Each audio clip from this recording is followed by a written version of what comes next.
Buenos días, hermanos, amigos que nos visiten. Vamos a aprovechar la postura que estamos puestos de pie y en esa posición reverente vamos a invocar a nuestro Dios en esta mañana, pedirle que nos hable por medio de su palabra, que nos bendiga, que nos preceda, que nos escudriñe y a la vez que nos aliente a poder ver a Cristo en esa mañana. Oremos. Padre, te damos gracias por tu iglesia que hoy se reúne aquí y en todos los lugares. Gracias, Señor, por el libre acceso que tenemos delante de tu presencia, la oportunidad que tenemos, Señor, de ofrecerte estas alabanzas, esta adoración de la cual, Señor, no somos dignos de siquiera invocarla en tu presencia. Pero gracias, Señor, a los méritos de Cristo y gracias a que tú has creado este libre acceso delante de tu trono, Señor, podemos traerla y la traemos con gozo y con alegría. De igual forma, Señor, también venimos delante de ti a sentarnos a tus pies para ser instruidos por tu palabra, a escucharte hablar, Señor, en nuestros corazones, a la expectativa de ser confrontados y a la vez de ser animados. Padre, queremos ciertamente ver a Cristo en esa mañana, queremos verte a ti. Queremos ver tu palabra y queremos, Señor, ser bendecidos por medio de ella. Te imploramos, Señor, por este tiempo de la predicación, a la vez que te los encomendamos, pidiéndote, Señor, que tú vayas delante de nosotros y que tu Santo Espíritu no solamente sea con el predicador, Señor, con tu siervo, sino también con tu iglesia y con tu congregación. Te lo pedimos, Señor, y te lo imploramos en el nombre de Jesús. Amén. Amén. Pueden sentarse, hermanos.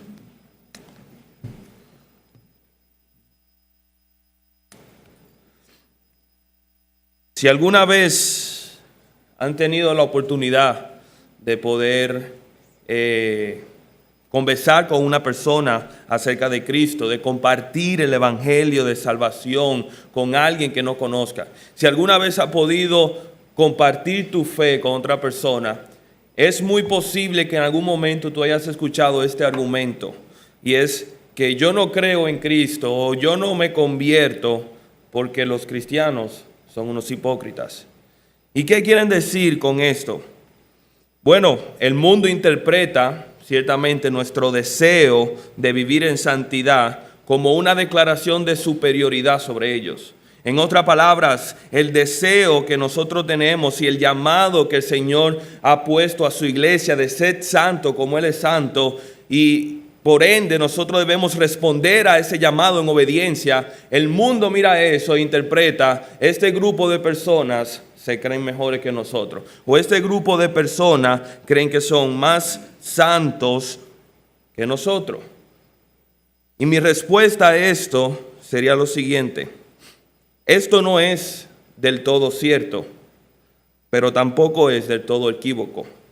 Ciertamente muchas veces utilizamos nuestro llamado a la santidad, a vivir en perfección y a caminar sin pecado en este mundo, a vivir en santidad simple y llanamente. Utilizamos este llamado como pretexto para exhibir nuestra justicia delante de los hombres y ser admirado. En otras palabras, utilizamos el llamado que Cristo ha hecho en nuestras vidas, que debe traerle gloria al Señor, pero lo utilizamos para que traiga gloria a nuestro nombre.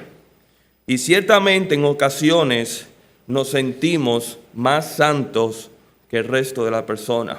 Y aunque no lo decimos en voz alta, lo susurramos en nuestro corazón y lo susurramos con orgullo.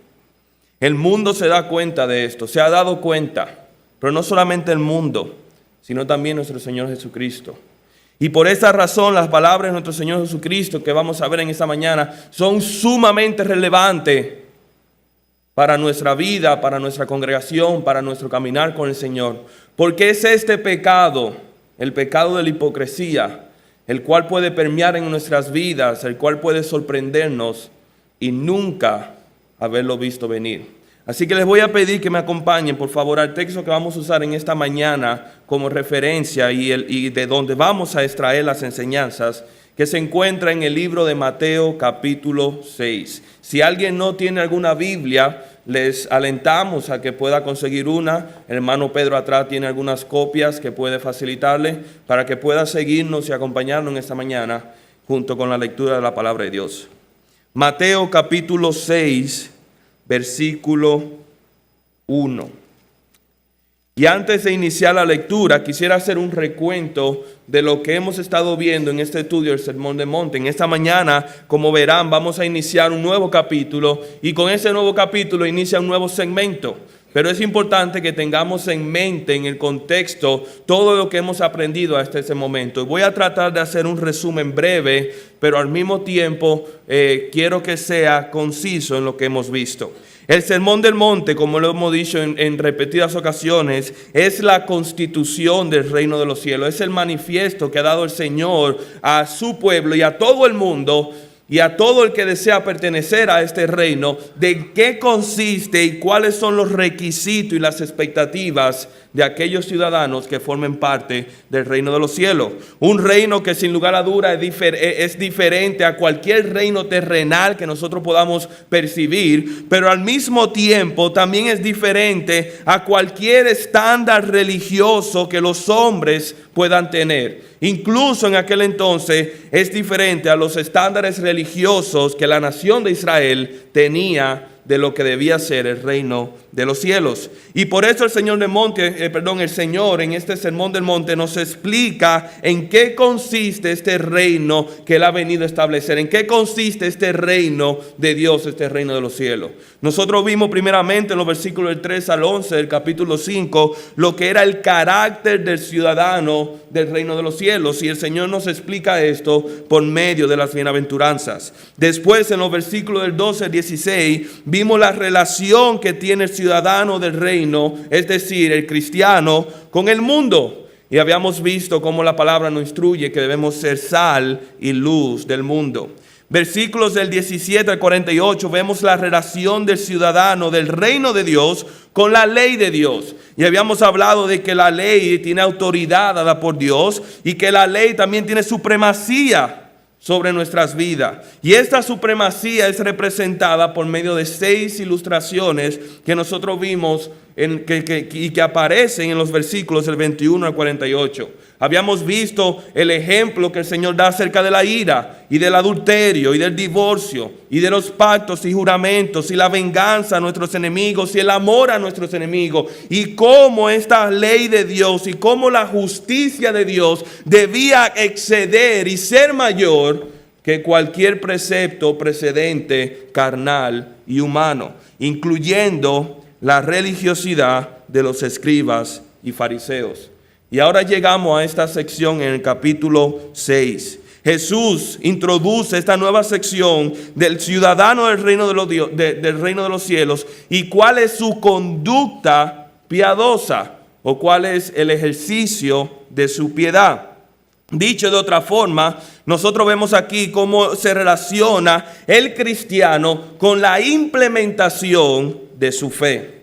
Pero hay algo que vale la pena recalcar y tenemos que ver, y es el hecho de que al igual que como el Señor ha estado representando en lo que consiste el Sermón del Monte, hemos visto también una tendencia paralela a una crítica al sistema religioso que gobernaba el tiempo de los Señor Jesucristo. Un sistema religioso que ciertamente permea nuestros tiempos y que nosotros podemos caer en el mismo error y en la misma tentación. Es decir, nosotros vemos una crítica y un ataque, por así decirlo, al sistema religioso que habían creado los escribas y fariseos. Y debemos recordar que la audiencia a quien Jesús dirige el Sermón del Monte, primeramente, era una audiencia judía. Y por eso es que el Señor hace tanto énfasis, tanto hincapié en las enseñanzas de los escribas y fariseos.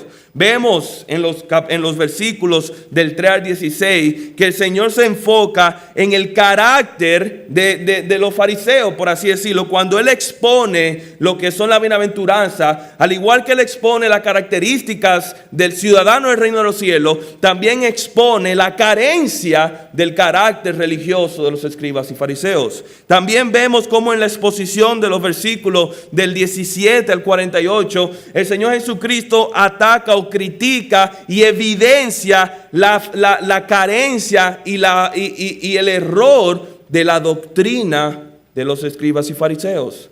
Pero en esta sección que comienza, en este capítulo 6, vemos que el Señor se enfoca en la práctica, en la conducta, en cómo ellos aplicaban su entendimiento de la Escritura y cómo ellos ejercían la piedad, o mejor dicho, las disciplinas piadosas, si se pudieran decir de esa forma, en su diario vivir y en su diario cotidiano. Vemos como en el versículo primero del capítulo 6 nos sirve como una base y fundamento para entender los versículos que van del 2 al 18. Estos versículos tratan con la limosna, tratan con la oración, tratan con el ayuno, disciplinas piadosas, disciplinas que nacen del carácter de Dios, pero que los escribas y fariseos la habían aplicado de la forma errónea y que la habían utilizado para fines pecaminosos. Y vemos aquí cómo el Señor va a dedicar esta porción a enfocarse en cómo es la conducta, en cómo es la práctica, en cómo es la ejecución, si se pudiera decir de esa forma, de la fe del creyente en el mundo en el que vivimos y en la vida que tenemos aquí por delante. Entender estos versículos son cruciales. Entender este versículo, el versículo 1, es crucial para poder entender correctamente los versículos que van a continuar en el capítulo 6. Así que sin más preámbulo vamos a leer el versículo primero del capítulo 6 de Mateo y vamos a entrar en el estudio. Mateo capítulo 6 versículo 1 dice: guardaos de hacer vuestra justicia delante de los hombres para ser vistos de ellos, de manera que no tendréis recompensa de vuestro Padre que está en los cielos. Leamos nuevamente el versículo. Guardaos de hacer vuestra justicia delante de los hombres, para ser visto de ellos. De otra manera, no tendréis recompensa de vuestro Padre que está en los cielos. Que el Señor bendiga su palabra.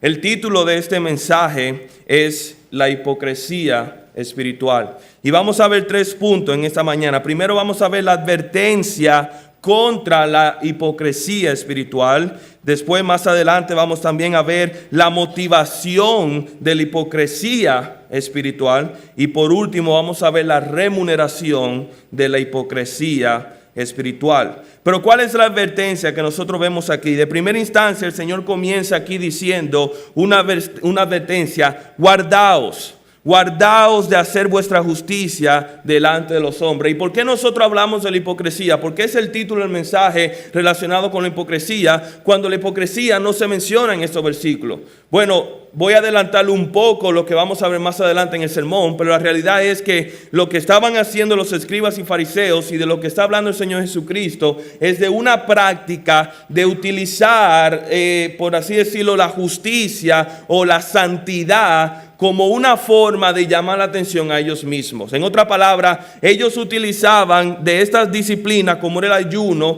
como era la oración, como era el dar limosnas, que debían de glorificar el nombre de Dios y debían de apuntar a Dios, y ellos aparentaban hacer eso, pero su motivo y su fin era llevarse la gloria y el reconocimiento ellos mismos. Por otra palabra, ellos aparentaban ser piadosos cuando en realidad estaban siendo egoístas y egocéntricos. Pero vamos a ver esto más a plenitud conforme el sermón se va desarrollando. ¿Cuál es la advertencia que hace el Señor Jesucristo contra la hipocresía? La primera palabra que vemos en este versículo es guardaos. Y es una advertencia que nosotros debemos recibir con solemnidad. Esta es la primera vez en el Sermón del Monte que Jesús hace una advertencia de manera explícita. Hasta este momento el Señor se ha enfocado en enseñar o en confrontar o en animar, pero nunca nos ha dado una advertencia tan explícita y tan clara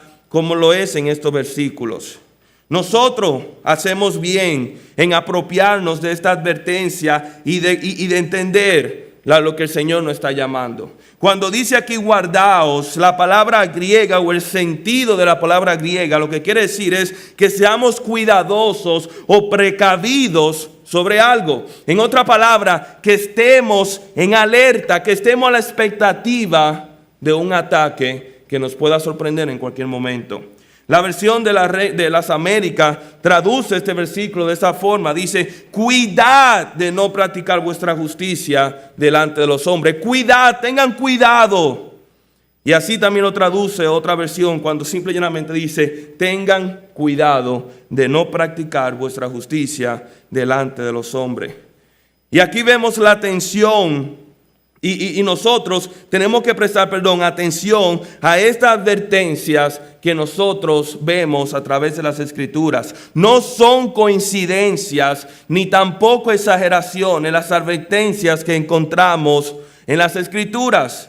Y debemos tener en cuenta siempre de dónde proceden o de quién proceden estas advertencias. Si yo fuera a ponerme de pie delante de ustedes en esta mañana y les advirtiera de algún nuevo virus que anda por las calles, les advirtiera de este virus que es de gran afrenta a la salud de la población y les advirtiera diciendo que ni siquiera salgan de su casa, posiblemente muchos de ustedes me mirarían con escepticismo, y más de ustedes los que tienen un trasfondo médico, porque yo no tengo credenciales para hacer tal advertencia, yo no tengo conocimiento, yo no tengo tal autoridad para afirmar tal advertencia. Pero si lo mismo fuera dicho por el vocero del Ministerio de Salud Pública, ya esto tendría una connotación y un significado mucho más serio. Y bien seríamos nosotros diligentes en quedarnos en nuestra casa y acatarnos a las advertencias. ¿Y por qué digo esto? Porque es importante que nosotros consideremos de quién proviene esta advertencia que vemos en Mateo capítulo 6, versículo 1. Primeramente, esta advertencia no procede de hombre. No es una advertencia que proceda de algún hombre que es limitado en conocimiento, que es falible, que sea limitado en sabiduría o incluso que sea propenso a mentir. No, esta advertencia procede del Dios vivo, aquel que es omnisciente y lo sabe todo, aquel que es infalible y no puede equivocarse y no hay error en él, aquel que es infinito en sabiduría y aquel quien es verdad y no puede hablar mentira.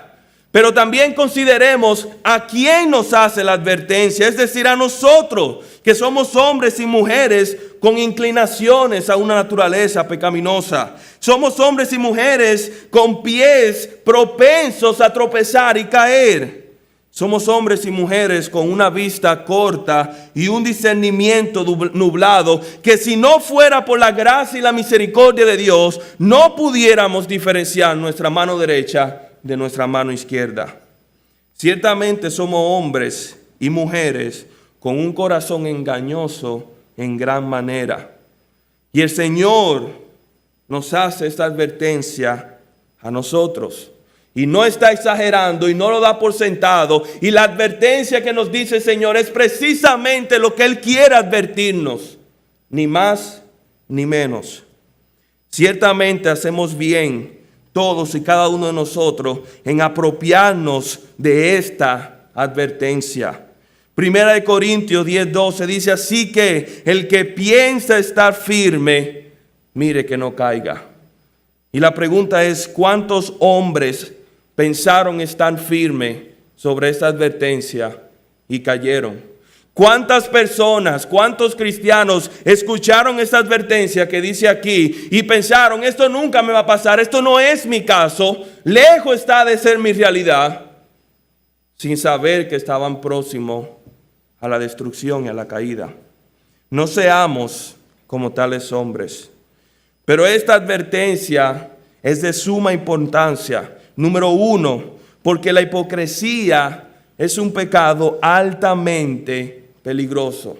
El Señor lo dice de la siguiente forma en Lucas capítulo 12, versículo 1, cuando dice, En esto, juntándose por millares la multitud, tanto que unos a otros se atropellaban, comenzó a decir a sus discípulos primeramente, esto es Jesús hablando a sus discípulos que estaban con él, y le dice, guardaos, igual la misma palabra advertencia que vemos en el versículo 1, guardaos de la levadura de los fariseos, que es la hipocresía.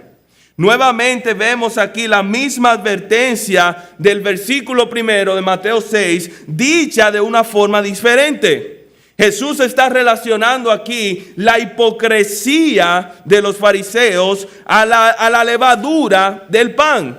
Y no vamos a dedicarle mucho tiempo a explicar lo que es la levadura, ya que eso es una ilustración muy conocida de nosotros. Pero basta decir que la levadura es el componente que leuda, que aumenta, que inflama la masa del pan. La levadura, en pocas proporciones, tiene la capacidad de hacer grandes cambios en la masa. Como lo dice el Señor Jesucristo, un poco de levadura leuda toda la masa. Y la idea que Jesús está planteando es la siguiente: el pecado, y en este caso el pecado de la hipocresía de los escribas y fariseos, aún en pequeñas proporciones, tiene la capacidad de hacer gran daño. Aún en pequeña dosis, tiene la capacidad de alterar grandemente la morfología de la levadura, del pan, o en este caso, de la vida del cristiano. En otras palabras, el peligro no recae tanto en la consecuencia de la levadura, sino en la presentación. La advertencia está en la presentación. Por cuanto su presentación es pequeña y significante, por así decirlo, tenemos una tendencia natural a subestimar el daño que pueda causar. Porque como dice, al final de cuentas es solamente un poco de levadura. Pero un poco de levadura es todo lo que Satanás necesita.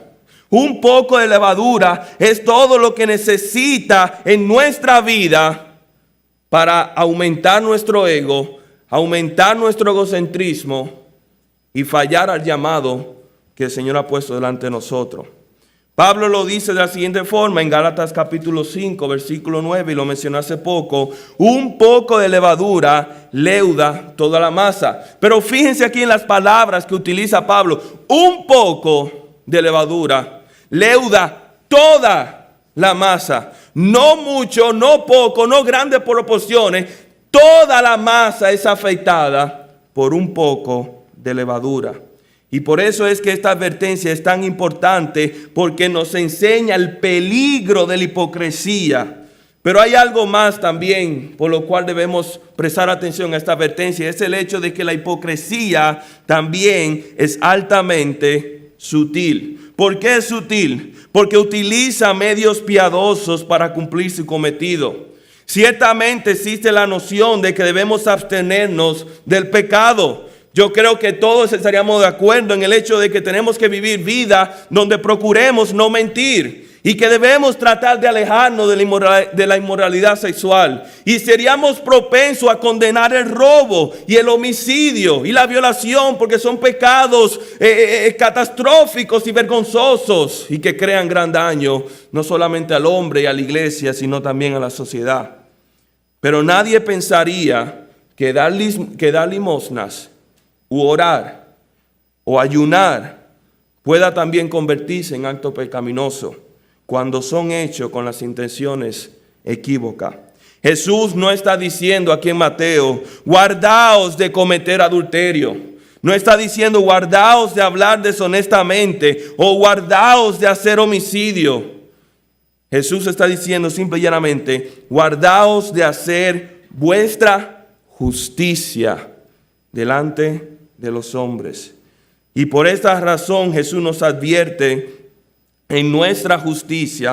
por esta razón Jesús nos advierte de nuestra justicia y no del homicidio o no del adulterio, porque nuestra justicia puede convertirse en nuestra piedra de tropiezo cuando hecho con las razones y las motivaciones equivocadas. El pecado de hipocresía se presenta en nuestras vidas a menudo como obras de justicia. De la misma forma que nosotros empleamos la hipocresía para engañar a otros y presentar una fachada que no representa la realidad, de igual forma somos víctimas de la hipocresía que ejemplamos cuando simple y llanamente nos engaña a nosotros mismos y nos presenta una realidad que no es la que nosotros aceptamos. Y de eso también vamos a ver un poco más adelante. La advertencia del Señor Jesucristo es importante. Guardaos de hacer vuestra justicia delante de los hombres. ¿Pero por qué? ¿Qué significa ser hipócrita? ¿Cuál es esta justicia que no podemos exhibir? ¿Cuál es la motivación detrás de esta hipocresía espiritual? El Señor nos da la razón en el mismo versículo. Dice, guardaos de hacer vuestra justicia delante de los hombres para ser vistos de ellos. Para ser vistos de ellos. Estas palabras de Jesús no solo sirvieron de advertencia a su audiencia, sino también sirvieron de crítica a los escribas y fariseos. Los escribas y fariseos amaban exhibir su justicia y su piedad delante de los hombres para recibir la adulación y el reconocimiento y los aplausos de ellos. Como dice más adelante, ellos usaban sus vestimentas y trataban siempre de ser ostentosos en sus prácticas piadosas como el ayuno y la oración, con el fin de estar en la plataforma y ser visto por el resto de los hombres. Ellos hacían esto y empleaban esto con suma profesionalidad. La hipocresía que Jesús describe aquí y que es característica de los escribas y fariseos es el hecho que ellos procuraban la alabanza de los hombres pretendiendo procurar la alabanza de Dios. Y es aquí donde está el corazón del versículo y es aquí donde vemos el corazón de la hipocresía. En otras palabras, ellos pretendían buscar la aprobación de Dios cuando en realidad solamente buscaban la admiración de los hombres. Y el texto lo presenta claramente. Guardaos de hacer vuestra justicia delante de los hombres para ser vistos de ellos.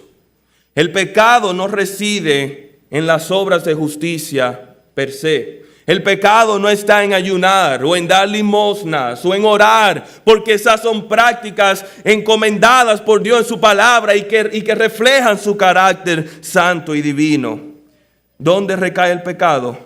En la motivación con la cual nosotros hacemos estas obras de justicia. En nuestro móvil, en nuestra meta, nuestra motivación en nuestros corazones. ¿Y cuál era la motivación de los escribas y fariseos? ¿Y cuál puede ser la motivación de nosotros en muchas ocasiones? La alabanza o adulación de los hombres. Pero permíteme hacerle una pregunta. ¿Por qué es que deseamos la alabanza de los hombres? ¿Por qué es que deseamos la adulación de los hombres? Anhelamos ser reconocidos por los hombres en ciertas áreas de nuestra vida. Anhelamos que nos reconozcan en nuestro campo de profesión o en nuestros estudios o en nuestra zona laboral o en nuestro deporte en el cual nosotros practicamos o la expresión artística en la cual nosotros desempeñamos. Y por esta razón nos esforzamos para sobresalir del grupo. Incluso llegamos al punto de autopromovernos. Es decir, de ponernos nosotros mismos adelante donde las personas no pueden ver. Y hoy en día eso es sumamente fácil. Con la implementación de las redes sociales y la disponibilidad que tenemos de comunicarnos y conectarnos con grandes cantidades de personas por medio de las redes sociales, se hace evidente este pecado en nosotros. ¿O no es eso lo que muchas veces nosotros incluimos en nuestros perfiles? Resaltamos nuestros logros y habilidades. Presentamos nuestra mejor cara, nuestro mejor perfil, aquel que nos interesa que las personas miren de nosotros. Incluso algunas personas van al punto de pagar una suma monetaria con el tal de que sus publicaciones y sus páginas sean promovidas y así alcanzar un mayor público. Y todo esto tiene el fin de recibir un gesto de alabanza o adulación de los hombres. ese me gusta en mi publicación, o ese reconocimiento público, o esa palabra de afirmación, qué bien lo hiciste, qué bonito que te doy, qué buen trabajo. O escuchar las palabras, eres bueno, eres fuerte, eres lindo, linda, eres inteligente, eres exitoso, eres piadoso, eres santo, eres consagrado. Y fácilmente, en la época en la que vivimos, podemos caer en el mismo pecado que habían caído los escribas y fariseos. Pero una nota que quiero recalcar. Hermanos, esto no significa que todo el que realice estas prácticas lo hace con el fin de autogratificarse. Esto no quiere decir que todo el mundo, el que ora o ayuna o dé una limosna, lo hace con el fin de llamar la atención a sí misma o recibir la alabanza de los hombres. De la misma forma que no todo el que practica otro tipo de justicia lo hace con el fin de hacerlo. Y no todo el que tenga una red social lo utiliza para este fin. No quisiera generalizar. Pero lo que sí debemos entender y recalcar es que si somos sinceros con nosotros mismos, nos daríamos cuenta que somos un poco más orgullosos y un poco más egocéntricos de lo que estamos dispuestos a admitir, de lo que estamos dispuestos a reconocer. Y nuevamente la pregunta, ¿por qué es que nosotros deseamos la alabanza de los hombres por encima que la alabanza de Dios? La respuesta es sencilla, porque tenemos un corazón idólatra. Un corazón idólatra cuyo ídolo favorito somos nosotros. Nuestros corazones desean toda la alabanza y toda la adoración para nosotros mismos, no para Dios. E utilizamos y empleamos recursos que Dios pone a nuestra disposición para su gloria y alabanza, y lo utilizamos para la nuestra. Fíjate cómo dice Mateo capítulo 5, versículo 16. Y alguna persona pudiera señalar este versículo como un contraste entre el versículo primero y el capítulo 6. Dice Mateo 5, 16, y nosotros estudiamos esto hace varios tiempo atrás. Dice, así alumbre vuestra luz delante de los hombres, para que vean vuestras buenas obras y glorifiquen a vuestro Padre que está en los cielos. Por un momento nos dice Mateo 6:1, guardaos de hacer vuestra justicia delante de los hombres para ser visto de ellos. Pero entonces Jesús atrás dice en el 5:16 que así alumbre nuestra luz delante de los hombres para que vean nuestras obras. Entonces hay una contradicción. No la hay, aunque la pueda aparentar. Lo que nosotros vemos aquí es lo que habíamos dicho anteriormente, que simple y llanamente hay una diferencia en enfoques, hay una diferencia en motivaciones. Una es hecha para la gloria de Dios y el Señor lo dice, sí, exhíbela. Y otra es hecha para la gloria de los hombres, a la cual el Señor dice, no la exhibas y no la muestres. Aquí vemos que Jesús ordena que nuestras obras se hagan públicas, como dice aquí en el versículo 16, pero bajo una primicia. Siempre y cuando nuestras obras glorifiquen a nuestro Padre, deben ser expuestas. Pero lo cierto también, o mejor dicho, lo opuesto también es cierto. Siempre y cuando nuestras obras glorifiquen a nuestra persona, deben ser encubiertas. Y aquí es como se consolidan estos dos versículos y se saca la correcta aplicación. Pero también vemos que hay un conflicto de adoración aquí. Porque como habíamos mencionado, al final de cuentas el problema que tenemos es un corazón idólatra que no desea la adoración de Dios, sino que desea la adoración de nosotros mismos. Por una parte, Dios está diciendo, Dios promueve toda obra que produzca una adoración a su nombre, a la vez que condena toda obra que produzca una adoración a nuestro nombre. Pero lo mismo sucede de la forma inversa. El hombre natural rehúsa obrar para la gloria de Dios, mas es diligente en obrar para su propia gloria. Hermanos, lo triste de esto es cuando llegamos a emplear utensilios o recursos o herramientas destinadas para la gloria de Dios y lo utilizamos para la gloria de nosotros. Jesús señala que no debemos emplear su justicia para recibir las alabanzas de los hombres. En otras palabras, no debemos emplear los instrumentos dados por Dios para gloria y honra de su nombre, para que sean utilizados para alabanza de nuestro nombre. Y este versículo hace eco a un relato que nosotros vemos en el Antiguo Testamento, y quisiera pedirle que me acompañen para que lo viéramos juntos. Se encuentra en el libro de Daniel, capítulo 5, versículo 1. Daniel, capítulo 5, versículo 1. Vemos aquí al rey Belsasar, que movido también por un corazón orgulloso, movido también por un corazón idólatra, utilizó lo que Dios había destinado para su gloria, para la gloria de Belsasar.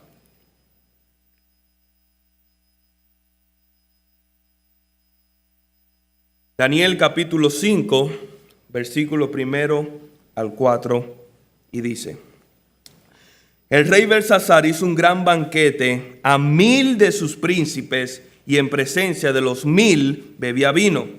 Belsasar, con el gusto del vino, mandó que trajesen los vasos de oro y de plata que Nabucodonosor su padre había traído del templo de Jerusalén, para que bebiesen en ellos el rey y sus grandes y sus mujeres y sus concubinas. Y entonces fueron traídos los vasos de oro que habían traído del templo de la casa de Dios que estaba en Jerusalén, y bebieron en ellos el rey y sus príncipes, sus mujeres y sus concubinas. Bebieron vino y alabaron a los dioses de oro y de plata y de bronce y de hierro y de madera y de piedra. Belsasar había empleado los utensilios sagrados de la casa de Dios para ofrecer banquete a sí mismo y a sus dioses. Y todos conocemos cómo termina la historia. No duró mucho hasta que el Señor trajo juicio sobre su casa y sobre él mismo. Pero la pregunta que nos hacemos es: ¿cuántas veces nosotros hacemos lo mismo que hizo Belsasar? ¿Cuántas veces nosotros no también empleamos los utensilios que Dios ha dado a su casa, pero que en este caso es la iglesia, para servir a nuestros ídolos? En otras palabras, para servirnos a nosotros mismos. ¿Cuántas veces hemos utilizado nuestro conocimiento bíblico que hemos recibido por medio de la obra del Espíritu Santo, o nuestras elocuentes y piadosas oraciones que son intercedidas por Cristo, o nuestra adoración a Dios, o los dones espirituales que Dios ha dado a su iglesia por medio de nosotros, y utilizamos estos utensilios para llamar la atención a nuestro nombre y no al nombre de Dios, para enfocar la luz sobre nosotros y en cierta forma adorar nuestros ídolos de madera y de bronce y de piedra y de hierro, que todos tienen nombre y apellido de nosotros mismos? Hermanos, ¿cuántas veces les hemos robado a Dios? Isaías 42:8, no lo busquen, tiene unas palabras extremadamente profundas y a la vez temerosas que debemos de entender. Isaías 42, versículo 8 dice: yo, Jehová, este es mi nombre, y a otro no daré no daré mi gloria, ni alabanza a esculturas. Yo, Jehová, este es mi nombre, y a otro no daré mi gloria. Y pudiéramos estar de acuerdo que si tomamos algo que no nos pertenece, ¿cómo se llama eso? Robar. Se los enseñamos a nuestros hijos. Y si tomamos la gloria de Dios, la cual no nos pertenece, ¿acaso no estamos robando a Dios?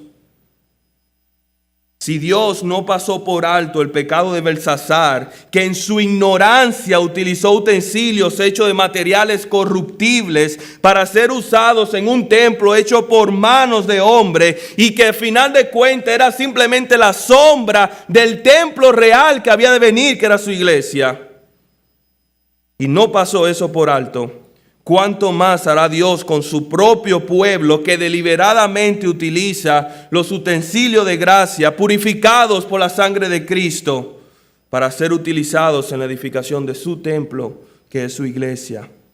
Sin embargo, son utilizados para la gloria y la honra de mi nombre.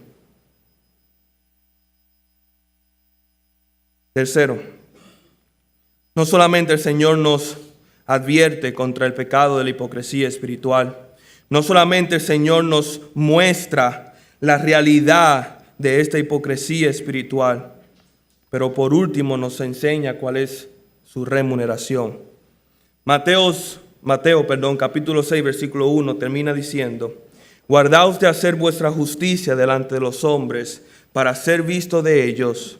De otra manera no tendréis recompensa de vuestro Padre que está en los cielos. La palabra que aquí aparece, recompensa, en el griego significa paga o remuneración, y tiene la idea de recibir un pago en su totalidad, una paga completa. En otras palabras, lo que el Señor está diciendo, que aquellas personas que viven para la alabanza, aquellas personas que emplean de la hipocresía para presentar una vida piadosa, pero cuyo propósito es recibir nuestra propia alabanza y nuestra propia adoración, dice el Señor, ya recibieron toda su recompensa y por consecuencia no recibirán más nada.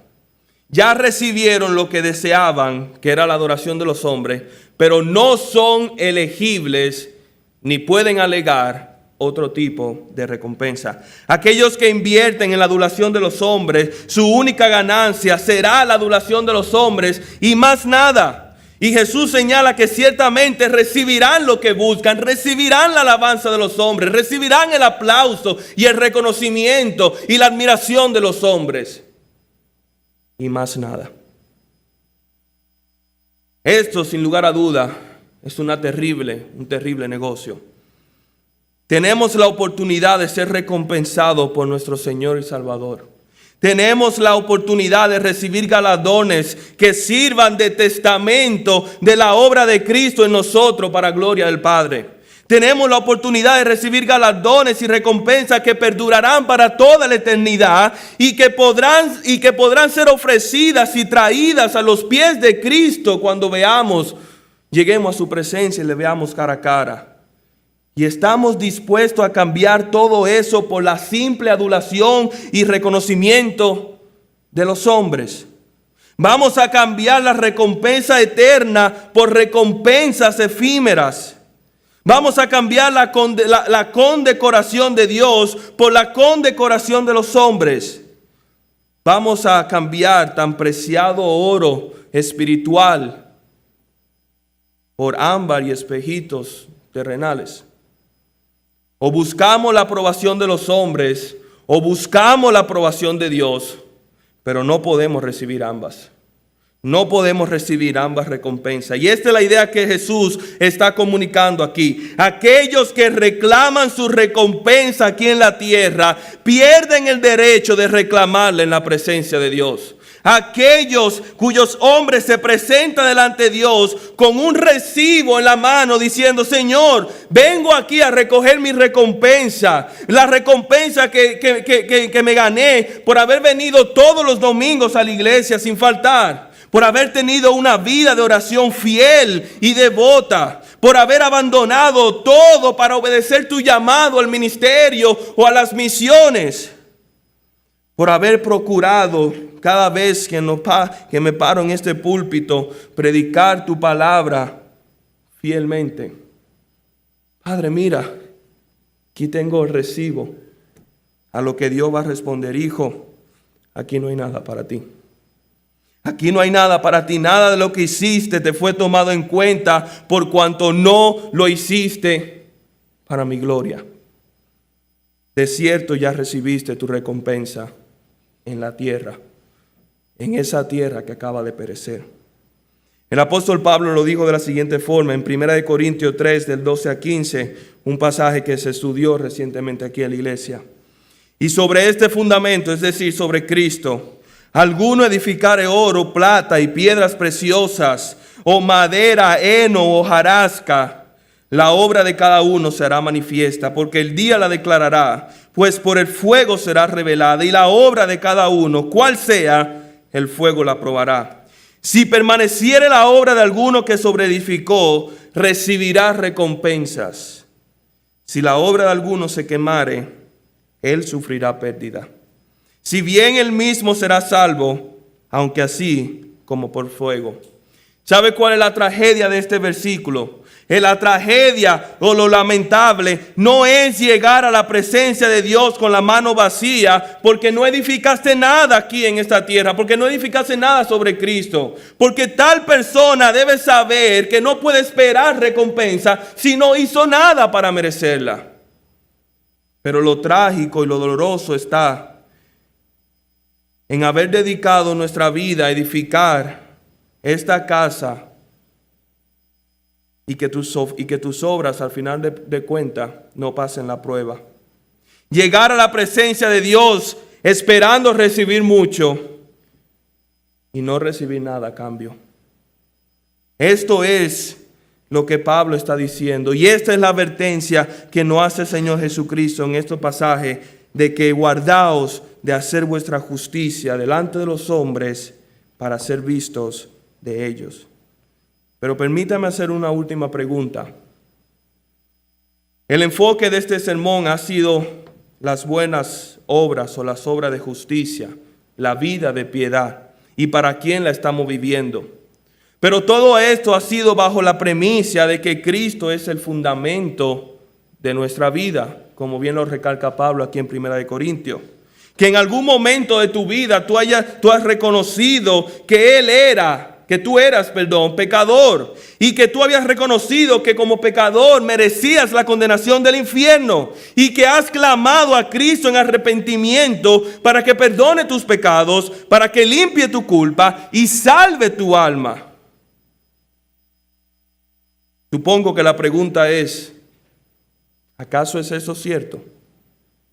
¿Acaso es cierto? ¿Es Cristo verdaderamente el fundamento de tu vida? Si la respuesta es no, querido amigo, déjame decirte que tu problema no son las recompensas que no vas a recibir. Ese es el menor de tus problemas en este momento. Tu problema es el hecho de que tú no mereces ni siquiera estar delante de la presencia del Padre. Que tú no mereces ser llamado hijo de Dios y que no podrás entrar en su presencia y en su reposo.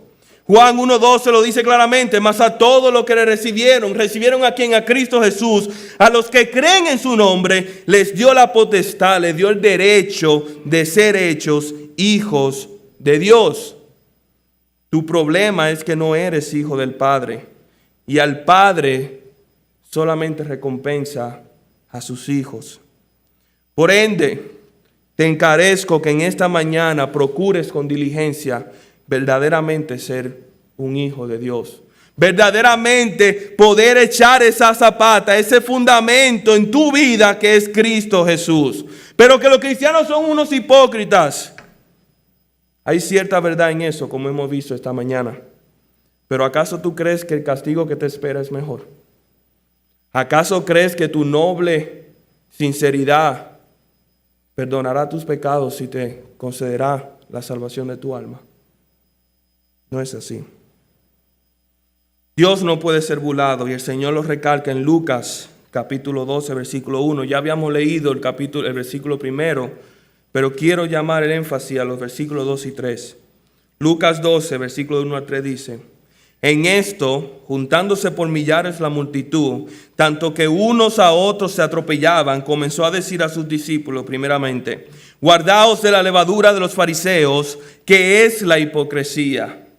Y agrega en el versículo 2: porque nada hay encubierto que no haya de descubrirse, ni oculto que no haya de saberse. Por tanto, todo lo que habéis dicho en tiniebla, a la luz se oirá, y a lo que habéis hablado al oído en el aposento, se proclamará en las azoteas.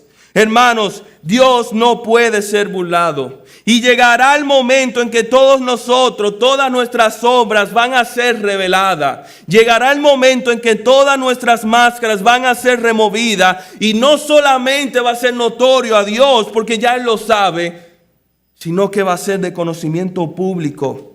Todas nuestras acciones, al igual que nuestras intenciones de nuestro corazón, las intenciones más profundas van a ser reveladas. Como dice el versículo, aquello que se había susurrado en la privacidad de tu aposento será exclamado por la azotea de los edificios. Y aquello que se hizo en oscuridad, donde nadie podía ver, será expuesto a la luz más brillante, que es la luz de Cristo Jesús.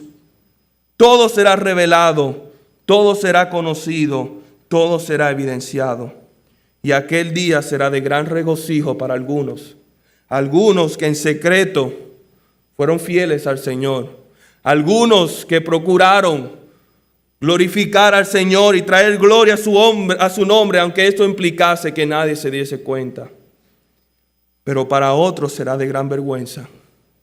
Será de gran vergüenza saber que toda nuestra vida que habíamos empeñado en la obra de Cristo, pero que secretamente promovía nuestra persona y nuestro nombre, será de vergüenza darnos cuenta que el Señor va a exponer todo eso y nos daremos cuenta que todo fue hecho en vano. Que en su misericordia nos conceda regocijarnos en aquel día y no avergonzarnos. Oremos, hermanos.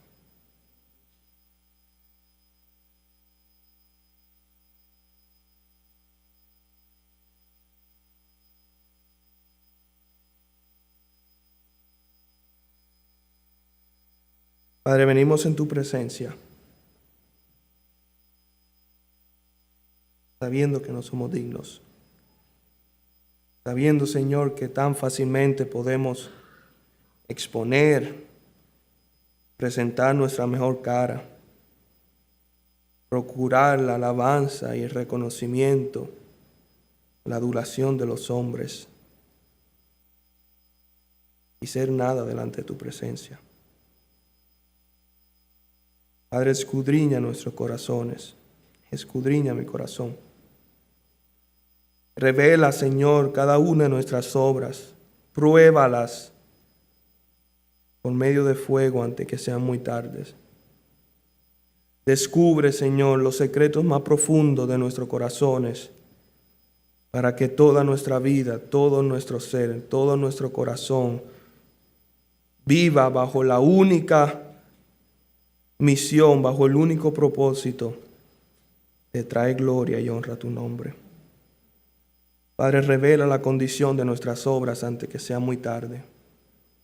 También te quiero pedir, Señor, por aquellos que nos visitan, por aquellos que pueden escuchar este mensaje, Señor, y que todavía no te conocen, que tú también, Señor, reveles la realidad de sus obras, de su condición, que tú puedas, Señor, traer esa convicción de pecados y que puedan, Señor, verdaderamente proclamarte como Señor y Salvador. Que puedan recibir el perdón de sus pecados y tener el derecho de ser tus hijos y que tú seas su Padre. Padre, te damos gracias por tu iglesia en esta mañana y por tu palabra. Ayúdanos.